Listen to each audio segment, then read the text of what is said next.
glutamine overproduction as regarding the three illnesses that it pertains to, that it is common to, such as MS, ALS, and cancer, MS being multiple sclerosis, ALS being Lou Gehrig's disease. All three are an overproduction of glutamine, and glutamine overproduction is founded on an emotional overreaction. It's a psychosomatic related illness. But the two groups of illnesses are different in how we overreact. So if we overreact consciously, that is a mental state that we're aware of, and it leads to a deterioration of the nervous system, such as MS or ALS. But when the overreaction is subconscious, we're not aware of it, or to put it another way, we don't cause it. Our environment causes it. Then the body overreacts, and we're not aware of it because the body is outside the brain, and consequently it is outside of our awareness, yet it's still conscious of a sort, mentally so speaking. It's just subconscious rather than conscious. And so that results in cancer. Still glutamine overproduction, still emotional over-involvement and overreaction to that heavy-duty involvement that we have with our environment in the case of cancer. In other words, people, things, man-made pollution, whatever. It's an overreaction to, anyway. So that's the thread of intriguing similarities that binds all three illnesses together and defines it in terms of an overreaction that goes along with, parallels, the overproduction of glutamine. Glutamic acid, glutamate, the amino acid glutamine. The body can produce glutamine if it needs to, but what if it produces too much or doesn't need it in that quantity? Then you get an illness. It's kind of like autoimmune response. You react to something whether or not you need to, and then you don't shut it off. You're attacking yourself at that point. And we're told grounding helps, but grounding doesn't eliminate MS or ALS. It takes something a little more heavy duty. Well, gold is interesting. Gold leaf powder especially, well, powder is just a variation on application method. But gold is interesting in that it resolves the overreaction because it grounds the mind. You know, Charlie Lutz would always say, oh, spacey meditators, they're always meditating too much because they want all the bliss and they don't get enough activity. So once in a while we got to tell our meditators to ground themselves. Smoke a cigar, a nice fat Havana cigar, or go eat a big juicy red steak, or go run barefoot on the wet grass in the morning.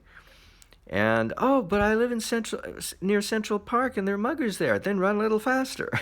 Well, he would say walk on the wet grass. But there are other ways of grounding. And gold leaf actually works. It grounds the physiology. A little expensive, maybe. And wearing silk also is grounding, but it addresses the doshas. It does not address, and only in a superficial way. Actually, drinking auto-urine therapy addresses, in a very basic way, but who can drink? It's very severe self-discipline required to drink your pee for any length of time to do any good. Eating gold is easy. You just put it in a recipe. Now, the way to take gold, there's a catch, or there's a trick, I should say, not a catch. The trick is you eat it with protein. An egg is the best protein to combine gold leaf with. Nobody does it that way. They always add it to sweets, but sweets is what got you into this trouble in the first place. Having a sweet disposition. Duh. Not just eating the stuff, an attitude. And gold will change an attitude, that's for sure, along with the bad habits that trail afterwards. So grounding the mind is where it all amounts to, because it doesn't matter whether it's the conscious mind or the unconscious mind. namely the conscious mind being the brain, the unconscious mind being everything else of the body, and the unconscious being the environment affecting us, as opposed to the conscious mind, our decision to overreact is what's affecting us. So either way, it's the mind. And we have to ground the mind, the whole mind, and gold leaf does it. It does an you have to take enough, though. Now, in the beginning, I only took a few flakes, and that's good I did that, because I had some kind of growth of some sort going on in the colon, and the ascending colon, and in the liver. And I had tremendous pain when that growth decided to swell up as it was dying. They swell up. If you have some kind of growth, it may not be quote-unquote cancerous, it may just be a polyp in the colon, but I've never had my colon scraped or examined, so I probably had that growth, because antifreeze poisoning can do things. It can mess you up really bad, give you cancers of various sorts. The pain was atrocious. The first day it happened several hours after the first dosage of, and I had very little gold leaf. It took somewhere around 15 grams of MSM to bring down the pain. Now, a gram is equivalent to 1 capsule or 1 tablet of MSM. That's Mary, Samuel, Mary, MSM. They sell it at Trader Joe's markets, the tablets. I buy both the powder and the capsules. The second time it happened 2 days later. Again, I was taking small doses. And half that, about 8 grams of MSM, took care of the pain. And now I don't get the pain. So the growths are gone, but I'm noticing at higher doses the effect it has on the mind in grounding the mind into reality. Now, Charlie Lutz used to talk about mood makers, and he never explained how you get yourself into a mood. He would just say, well, you think a thought, and then the mood or the emotion follows the thought. And so if you want to control the emotion, you control your thoughts. That's how you control your emotions, by controlling your thinking. And it works. I had a panic attack on the side of a mountain because I was about to commit suicide, and I had no idea I had that coming to me. But I had allowed the emotion to be pumped into me because I kept thinking my positive thinking and my hanging around teachers of transcendental meditation and meditating in the TM centers would do the job, and it did, so long as I was in LA to do it.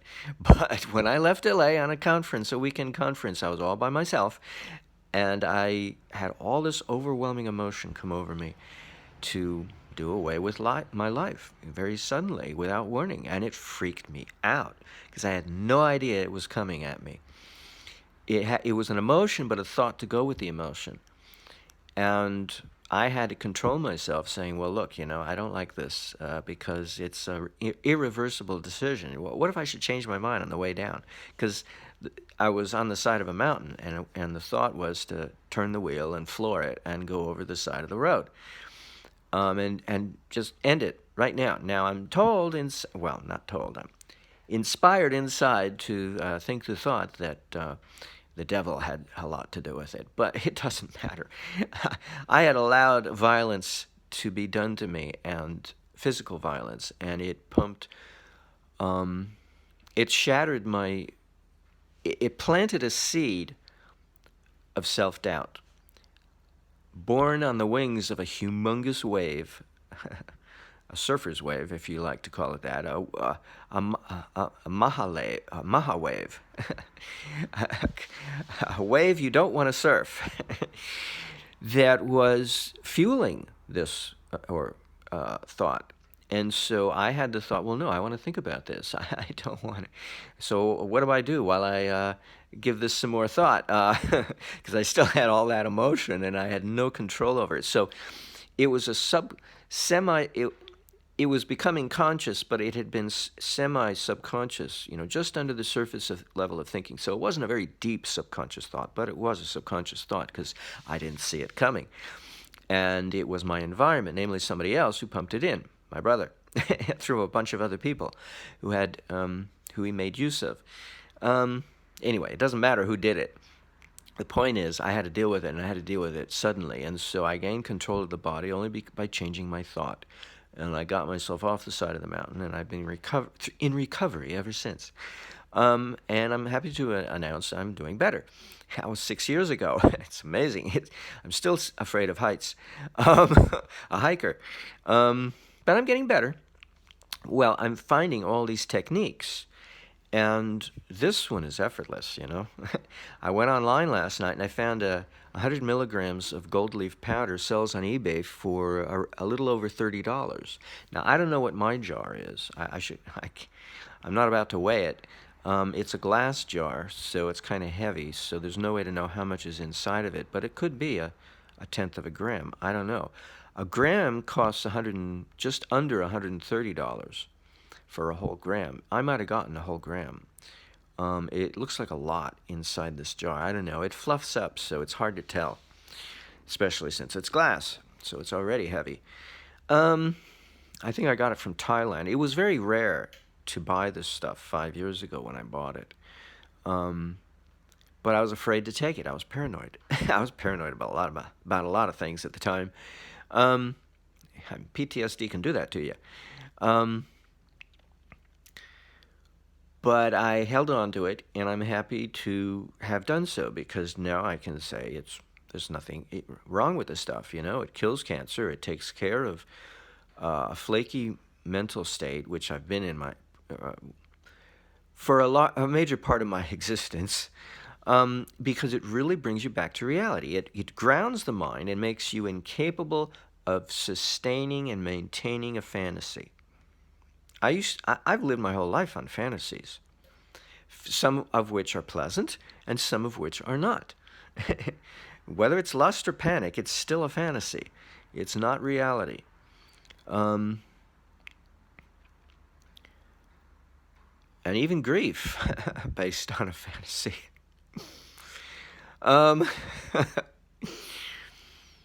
So when you can't fantasize a thought that's not real, that's not true to some environmental condition, then you can't create a mood that has no business being there, and sustain the mood, and live in that mood, and waste a lot of energy over it. And gold leaf is very good at it, but there's a certain way to take it. So the best way is to take it with egg. That's the best way. And then there's some other things that are also good to take with it, such as silver, diatomaceous earth food grade, and seaweed. Those are the other supplements to take with gold supplement to make it a full package. But the protein of egg is the means by which to make use of it. And that would apply to any mineral. You take a protein with a mineral, usually. That's how they make chelated mineral supplements. They chelate the mineral with a protein, an amino acid or a protein. That's the best way to take a mineral, and it works out that way with gold. It's amazing. But if you're going to have pain due to some growth or cancerous or some kind of growth, even though it may not be cancerous, it's still a growth, it's going to swell up and give you pain as it's dying. And so MSM is good to have on hand. Usually the capsules, because the powder tastes awful. It's bitter as hell. Who wants the powder? Yeah, and if you have to take a lot of it, you better just swallow capsules. And it's reasonable price, you know. It's not like gold leaf, but it's a reasonable price supplement to take as the consequence of elimination, very rapid, sudden elimination of the growths that are going to go bye-bye very fast, very suddenly, without any warning. They're going to come up on you and swell up and give you pain like zap, snap of your fingers, and not right away. So you're going to go, oh, I'm okay. I took the gold leaf 2 minutes ago and everything's fine. No, it'll be a few hours and then the pain will hit you. So you better be prepared. I think that's all the good information I have about my experimentation with gold leaf. It's phenomenal stuff. It's amazing stuff. And it's well worth the price, because I have tried everything else, alternative, remedies. And it's very hard to get rid of problems associated with antifreeze poisoning. It's very hard. It's like walking through a nuclear reactor without protection. But this stuff works. It really works. There's nothing wrong with other stuff. Liquid cesium chloride with MSM, or taken with MSM. saturated with MSM, or apricot pits if you don't have candida overgrowth, which I have. So apricot pits doesn't work unless I'm on a 100% raw food diet. But 100% raw food vegan diet also is good for milder cancers, but it's not good for heavy-duty antifreeze cancer. Each cancer is different based on what caused it. And antifreeze will set you up for a very quick death. There's no two ways about it, either kidney failure or various cancers that come along for the ride. So it takes severe modalities to deal with it for the rest of your life, because antifreeze changes genes, it mutates genes, and so you get to look forward to cancer for the rest of your life. It's not something you just deal with once and then it goes away. It just keeps coming back. Skin cancers are easy to deal with. Tincture of iodine, 5% or 7% in an alcohol base. You have to get that online. You can't find it in any pharmacy. Pharmacopoeia won't let you. They used to, but not anymore. And if you can't find it, you got to make your own. And there are recipes, and you got to get the iodine from China, because you won't find it from anybody selling it here. Again, the DEA will prevent you from getting a hold of the stuff. But in an alcohol base, and it has to be ethyl alcohol, not ethylene, ethyl alcohol, in other words, vodka. Because any other alcohol is poison. So propylene alcohol, it's poison. They give it to animals, but don't take it, come on. It's poison, trust me. Very sensitive to poisons. But skin cancers can be burned off with tincture of iodine in an alcohol base, preferably water base if you have to. If that's all you can find is a 2% water-based tincture of iodine, then use that, but it's going to take a lot of coatings to get it dark enough to burn off the cancer growth on the skin. It's going to take a lot of painting. And get a friend to help you if it's in a hard-to-reach spot, like on your spine. Very hard to get a cancer painted with iodine if it's on the... Sorry, I have psoriasis. It's one thing I haven't figured out how to get rid of. So that's my story. And I suspect it might even help diabetes. Diabetes is a condition of if it's late onset adult type 2 diabetes, very often that's caused by antifreeze poisoning that has been misdiagnosed, because they have no diagnosis for antifreeze poisoning, because they have no treatment modality for that diagnosis. So they don't give you one, because they instead diagnose you with late onset type 2 adult diabetes. So it could be that gold leaf is good for that as well. It appears to be the case. But it's funny because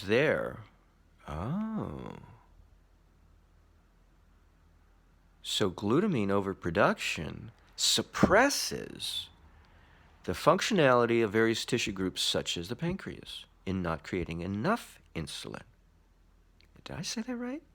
Diabetes is not enough insulin. That's why a diabetic will give themselves a shot of insulin.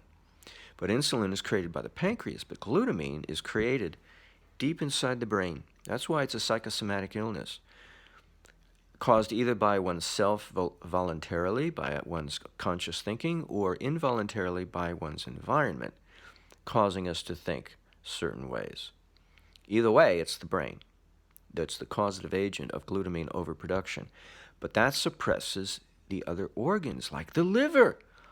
Oh my God, no wonder my liver doesn't function properly, and why a healer was able to get me out of it momentarily, except I failed to eat animal foods, eggs or fish, to ground the status, to stabilize the status that the healer had produced. Amazing. Wow. So that's it. Glutamine overproduction suppresses certain organ groups, the other organ groups of the body, from producing the enzymes or the hormones or both that they're supposed to produce to do their job. And so we get a suppression of functionality of the organs outside the brain such as in my case, the liver, or in diabetics' case, the pancreas. And then those organs can't do their job because they're told not to do so. Suppression. That's a slavery of a type. Yeah. But it's not living. It's zombie-esque living. If you can call it that, that's what it is. Call it by what it is. It's a walking, talking zombie. Oh, brother, what a mess. Good thing I made this video. I never would have figured that out just by taping this. In the course of taping it, I figured it out. I reasoned my way through the problem. Sometimes I can do that. It helps to talk to your cell phone, but to reason yourself through a problem. But sometimes I can do it on my own without the help of a cell phone in the middle of the night when I wake up with horrible thoughts. I reason my way through, or not horrible, but inspired thoughts. Horrible be they may, or not, as the case may be. Yeah, because there are consequences to inspired thoughts. And I had an inspired thought to do this video, and I thought my way through the problem, and I got conclusions, more thoughts that are also true. I just didn't think of them. They didn't come to mind right away. Anywho, so now I think I can shut up and post this video. Oh, yeah, it's long enough. Okay. If it's too long, the YouTube app says, whoop, too big. Okay.